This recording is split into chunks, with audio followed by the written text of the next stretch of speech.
આકાશવાણી સમાચાર સોનલ પરમાર વાંચે છે. સૌપ્રથમ મુખ્ય સમાચાર. રાષ્ટ્રપતિ દ્રૌપદી મુર્મુએ જણાવ્યું છે કે અવકાશ વિજ્ઞાન ક્ષેત્રે વિકાસ એ ભારતનો વિકાસ છે. આજે દેશભરમાં પ્રથમ રાષ્ટ્રીય અવકાશ દિવસ ઉજવવામાં આવી રહ્યો છે. પ્રધાનમંત્રી નરેન્દ્ર મોદી પોલેન્ડની મુલાકાત પૂર્ણ કર્યા બાદ યુક્રેનની રાજધાની કીવ પહોંચ્યા. સંરક્ષણ મંત્રી રાજનાથસિંહે જણાવ્યું છે કે ભારત અને અમેરિકા વચ્ચેની સ્વાભાવિક ભાગીદારી વધુ મજબૂત બનશે. ઉપરાષ્ટ્રપતિ જગદીપ ધનખડ આજે અમદાવાદ અને ગાંધીનગરની મુલાકાતે. અને જૂન મહિનામાં કર્મચારી રાજ્ય વીમા યોજના ESIC હેઠળ 21,67,000 નવા કર્મચારીઓએ નોંધણી કરાવી. સમાચાર વિગતવાર. દેશભરમાં આજે પ્રથમ રાષ્ટ્રીય અવકાશ દિવસની ઉજવણી થઈ રહી છે. આ દિવસ ચંદ્રયાનની સફળતાને સમર્પિત છે. નવી દિલ્હીમાં ભારત મંડપમ ખાતે મુખ્ય સમારોહનું ઉદઘાટન કરતા રાષ્ટ્રપતિ દ્રૌપદી મુર્મુએ જણાવ્યું કે ઇસરોએ દેશના સામાજિક આર્થિક વિકાસમાં અમૂલ્ય યોગદાન આપ્યું છે. રાષ્ટ્રપતિએ જણાવ્યું કે ઇસરોની સફળ શરૂઆતથી શાનદાર રહી છે. તેમણે કહ્યું કે અવકાશ વિજ્ઞાન ક્ષેત્રે વિકાસ એ ભારતનો વિકાસ છે. વધુમાં સુશ્રી મુર્મુએ જણાવ્યું કે ભારતના અવકાશ કાર્યક્રમનો હેતુ સામાજિક અને આર્થિક પ્રગતિને પ્રોત્સાહન આપવાનો છે. આ વર્ષે ચંદ્રને સ્પર્શતા જીવનને સ્પર્શવું વિષય વસ્તુ સાથે રાષ્ટ્રીય અવકાશ દિવસની ઉજવણી કરાઈ રહી છે, જે સમાજ અને ટેકનોલોજીનો અવકાશ સંશોધન ક્ષેત્રે ઊંડી અસરોને દર્શાવે છે. ઉપરાષ્ટ્રપતિ જગદીપ ધનખડે પ્રથમ રાષ્ટ્રીય અવકાશ દિવસ પર નાગરિકોને શુભેચ્છા પાઠવી છે. એક સોશિયલ મીડિયા પોસ્ટમાં તેમણે કહ્યું, આ દિવસ અવકાશ ક્ષેત્રમાં ભારતની નોંધપાત્ર યાત્રાની યાદ અપાવે છે. પ્રધાનમંત્રી નરેન્દ્ર મોદીએ રાષ્ટ્રીય અવકાશ દિવસની શુભેચ્છા પાઠવતા જણાવ્યું કે આ દિવસ ભારતીય અવકાશ વૈજ્ઞાનિકોના યોગદાનની પ્રશંસા કરવાનો પણ છે. તેમણે કહ્યું કે કેન્દ્ર સરકારે આ ક્ષેત્રને લગતા શ્રેણીબદ્ધ નિર્ણયો લીધા છે. પ્રધાનમંત્રી નરેન્દ્ર મોદી પોલેન્ડનો પ્રવાસ પૂર્ણ કરીને આજે કીવની રાજધાની યુક્રેન પહોંચ્યા હતા. કીવ માટે રવાના થતા પહેલા શ્રી મોદીએ જણાવ્યું કે તેઓ દ્વિપક્ષીય સહકાર મજબૂત બનાવવા, અગાઉની મંત્રણાને આગળ ધપાવવા અને વર્તમાન યુક્રેનના સંઘર્ષને શાંતિપૂર્ણ ઉકેલ અંગે પોતાનો દ્રષ્ટિકોણ રજૂ કરવા આશાવાદી છે. તેમણે જણાવ્યું કે ભારત આ વિસ્તારમાં શાંતિ અને સ્થિરતા જલ્દી પૂર્વવત થાય તેવી આશા રાખે છે. 1992માં બંને દેશો વચ્ચે રાજદ્વારી સંબંધો શરૂ થયા તે પછી ભારતીય પ્રધાનમંત્રીની આ પ્રથમ મુલાકાત છે. તેઓ યુક્રેનના પ્રમુખ વોલોદિમીર ઝેલેન્સ્કી સાથે આર્થિક, કૃષિ, માળખાકીય ક્ષેત્રો, આરોગ્ય અને શિક્ષણ, ફાર્માસ્યુટિકલ્સ, સંરક્ષણ, સંસ્કૃતિ સહિતના અનેક મુદ્દે ચર્ચા કરશે. પ્રધાનમંત્રી નરેન્દ્ર મોદીની મુલાકાત રશિયા યુક્રેન યુદ્ધની પૃષ્ઠભૂમિમાં યોજાઈ રહી છે. દરમિયાન સંયુક્ત રાષ્ટ્રના મહામંત્રીએ આશા વ્યક્ત કરી છે કે પ્રધાનમંત્રી નરેન્દ્ર મોદીની યુક્રેન મુલાકાતથી રશિયા યુક્રેન યુદ્ધનો અંત લાવવામાં મદદ મળશે. યુદ્ધ વચ્ચે પ્રધાનમંત્રી મોદીની યુક્રેનની મુલાકાત અંગે પૂછવામાં આવતા મહામંત્રીના પ્રવક્તા સ્ટફિન દુજારિકે જણાવ્યું કે અનેક દેશોના વડાઓ યુક્રેનની મુલાકાતે જાય છે અને અમને આશા છે કે આ તમામ મુલાકાતોના પરિણામે યુએનની સામાન્ય સભાના ઠરાવો અને આંતરરાષ્ટ્રીય કાયદાની અનુરૂપ સંઘર્ષનો અંત આવશે. પ્રધાનમંત્રી નરેન્દ્ર મોદી આ રવિવારે 11 વાગે આકાશવાણી પરથી પ્રસારિત થનારા મન કી બાત કાર્યક્રમ દ્વારા પોતાના વિચારો રજૂ કરશે. મન કી બાત કાર્યક્રમની માસિક કડીનો આ 113મો એપિસોડ હશે. આ કાર્યક્રમ આપ Akashvani, Doordarshan, AIR news website અને news on air mobile app પર પણ સાંભળી શકશો. આ ઉપરાંત આકાશવાણીની અંગ્રેજી, હિન્દી તેમજ પ્રાદેશિક ભાષાઓની યુટ્યુબ ચેનલ ઉપર પણ આપ તેને સાંભળી શકશો. આકાશવાણી પરથી મુખ્ય કાર્યક્રમ બાદ પ્રાદેશિક ભાષાઓમાં કાર્યક્રમનું પ્રસારણ કરાશે. સંરક્ષણ મંત્રી રાજનાથસિંહે જણાવ્યું છે કે ભારત અને અમેરિકા સ્વાભાવિક ભાગીદારો છે અને આ ભાગીદારી વધુ મજબૂત બનશે. અમેરિકાની સત્તાવાર મુલાકાતના પ્રથમ દિવસે વોશિંગ્ટનમાં તેમણે ભારતીય મૂળના નાગરિકોને સંબોધન કરતા જણાવ્યું કે ભારતીય સમુદાય તેમના સાંસ્કૃતિક મૂલ્યોને જાળવીને પોતાના મૂળને વળગી રહ્યો છે. એ જોઈને તેમને આનંદ થાય છે.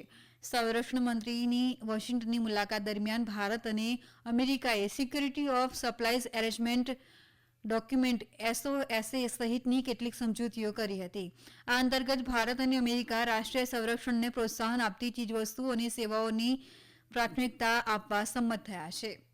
શ્રી રાજનાથસિંહ અમેરિકાના સંરક્ષણ મંત્રી લોઇડ ઓસ્ટિનના આમંત્રણ પર અમેરિકાના 4 દિવસના પ્રવાસે ગઈકાલે સાંજે વોશિંગ્ટન પહોંચ્યા હતા. શ્રી સિંહ અમેરિકામાં તેમના સમકક્ષ સાથે તેમજ અમેરિકાના રાષ્ટ્રીય સુરક્ષા સલાહકાર જે.કે. સુલિવાન સાથે પણ બેઠક કરશે. આ સમાચાર આપ આકાશવાણી પરથી સાંભળી રહ્યા છો.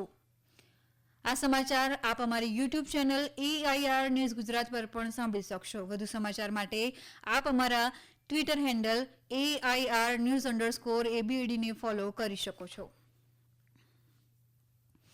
ઉપરાષ્ટ્રપતિ જગદીપ ધનખડ આજે અમદાવાદ અને ગાંધીનગરની મુલાકાતે છે. તેઓ national forensic science university Gandhinagar ખાતે વિદ્યાર્થીઓને સંબોધશે. આ ઉપરાંત ગુજરાત યુનિવર્સિટી ખાતે ધર્મધમ્મ આંતરરાષ્ટ્રીય સંમેલનમાં હાજરી આપશે. રાજ્યપાલ આચાર્ય દેવવ્રત અને મુખ્યમંત્રી ભૂપેન્દ્ર પટેલ પણ આ સંમેલનમાં ઉપસ્થિત રહેશે. એક અગત્યની જાહેરાત. આકાશવાણી અમદાવાદનો પ્રાદેશિક સમાચાર વિભાગ આજે રાષ્ટ્રીય અવકાશ દિવસ નિમિત્તે માનવ કલ્યાણ માટે અવકાશ આ વિષય પર આકાશવાણી અમદાવાદ વડોદરા પરથી ખાસ ચર્ચા પ્રસારિત કરશે. આ ચર્ચામાં ઇસરોના નિવૃત્ત વૈજ્ઞાનિક CM નાગરાણી અને આકાશવાણી અમદાવાદના સંવાદદાતા અપર્ણા ખૂંટ ભાગ લેશે. આ કાર્યક્રમ આકાશવાણી અમદાવાદ વડોદરા કેન્દ્ર પરથી આજે રાત્રે 8:30 વાગ્યાથી પ્રસારિત થશે. અગત્યની જાહેરાત પૂરી થઈ. અમેરિકાના ઉપરાષ્ટ્રપતિ કમલા હેરિસે 2024ની રાષ્ટ્રપતિની ચૂંટણી માટે ડેમોક્રેટિક પાર્ટીના ઉમેદવાર બનવાનું સ્વીકાર્યું છે. તેઓ રિપબ્લિકન પાર્ટીના ડોનાલ્ડ ટ્રમ્પ સામે ચૂંટણી લડશે. ડેમોક્રેટિક પાર્ટીના 4 દિવસના રાષ્ટ્રીય અધિવેશનના અંતિમ દિવસે લોકોને સંબોધતી વખતે સુશ્રી હેરિસે આ વાતની પુષ્ટિ કરી હતી. સુશ્રી હેરિસે તેમના ભાષણમાં પ્રતિજ્ઞા લીધી કે તેઓ અમેરિકન લોકોને એક કરવા અને દેશના ભાવિ માટે લડવાનો પ્રયત્ન કરશે. ભારતીય મૂળના સુશ્રી હેરિસ ડેમોક્રેટિક ઉમેદવાર બન્યા તે પહેલા રાષ્ટ્રપતિ જો બાઇડને ચૂંટણી ન લડવાની જાહેરાત કરી હતી. જો તેઓ જીતશે તો અમેરિકાના પ્રથમ મહિલા રાષ્ટ્રપતિ બનશે. વરિષ્ઠ ભારતીય વહીવટી સેવા અધિકારી ગોવિંદ મોહને આજે નવા કેન્દ્રીય ગૃહ સચિવ તરીકે ચાર્જ સંભાળ્યો છે. તેઓ અજયકુમાર ભલ્લાના અનુગામી બન્યા છે, જેમનો કાર્યકાળ ગઈકાલે સમાપ્ત થયો હતો. શ્રી મોહન 1989 બેચના વહીવટી અધિકારી છે અને અગાઉ તેઓ સંસ્કૃતિ મંત્રાલયમાં સચિવ તરીકે કાર્યરત હતા. સરકારે કહ્યું છે કે આ વર્ષે જૂન મહિનામાં કર્મચારી રાજ્ય વીમા યોજના ESIC હેઠળ 21,67,000 નવા કર્મચારીઓએ નોંધણી કરાવી છે, જે ગયા વર્ષના સમાન સમયગાળા કરતાં 7% વધુ છે. કર્મચારી રાજ્ય વીમા નિગમ દ્વારા જાહેર કરવામાં આવેલા આંકડા અનુસાર આમાંથી 10,58,000 કર્મચારીઓ 25 વર્ષ સુધીની ઉંમરના છે. આ યોજના હેઠળ 4,32,000 મહિલાઓ અને 55 ટ્રાન્સજેન્ડર સભ્યોએ પણ નોંધણી કરાવી છે. ઉત્તરાખંડના રુદ્રપ્રયાગ જિલ્લામાં ગુરુવારે રાત્રે ભારે વરસાદના પગલે થયેલા ભૂસ્ખલનમાં 4 વ્યક્તિના મૃત્યુ થયા હતા. તેઓ નેપાળના રહેવાસી હતા.